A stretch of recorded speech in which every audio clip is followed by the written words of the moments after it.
Pour réhabiliter une chaussée, il y a 3 solutions. Le renforcement, la reconstruction ou le retraitement en place de la chaussée.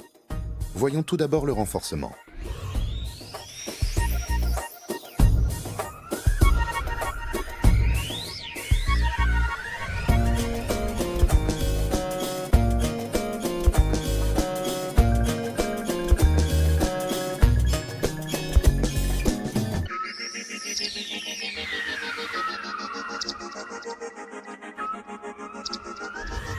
Nous venons de voir la technique du renforcement.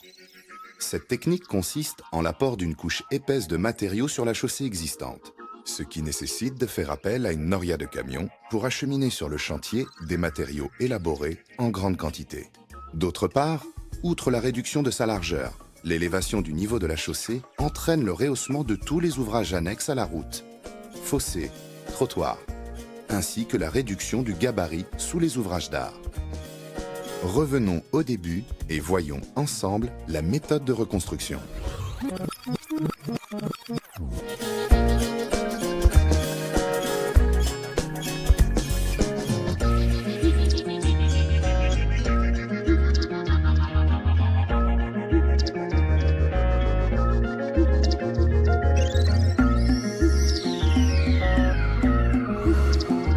La technique de reconstruction consiste donc au fraisage et à la mise en décharge de l'ancienne chaussée, puis à l'apport de matériaux élaborés.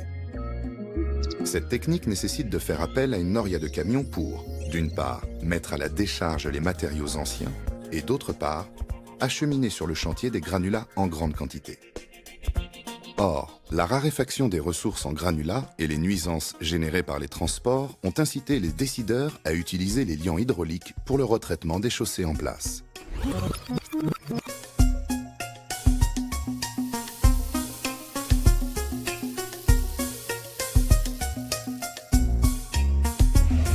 Plus d'apport extérieur de matériaux, ni de mise en décharge des matériaux anciens.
La technique de retraitement des chaussées consiste à apporter un liant hydraulique, éventuellement un correcteur granulométrique et de l'eau, de les mélanger intimement sur le site et de les compacter pour obtenir les performances mécaniques souhaitées.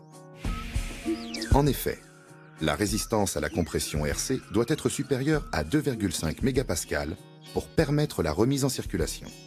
Le rapport RC immersion à 60 jours sur RC 60 jours doit être supérieur à 0,6 ou 0,8 en fonction de la valeur au bleu du sol VBS pour garantir l'insensibilité à l'eau. La résistance au gel est mesurée par le test de résistance à la traction brésilienne RTB qui doit montrer un résultat supérieur ou égal à 0,25 mégapascales. Et enfin, les performances mécaniques doivent être au minimum de classe 5.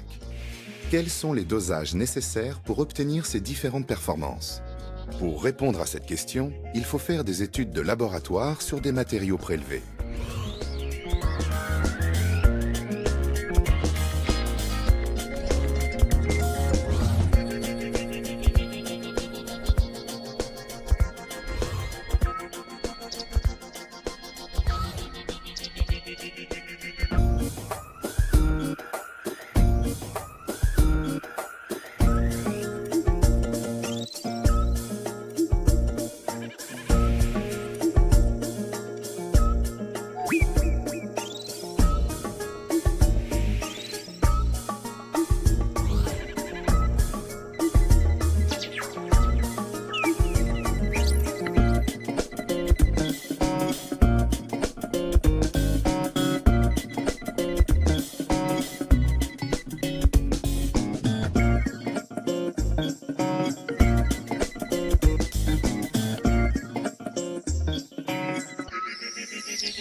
Le processus suit les opérations suivantes. Scarification, épandage, malaxage, réglage, compactage.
En conclusion, le retraitement des chaussées présente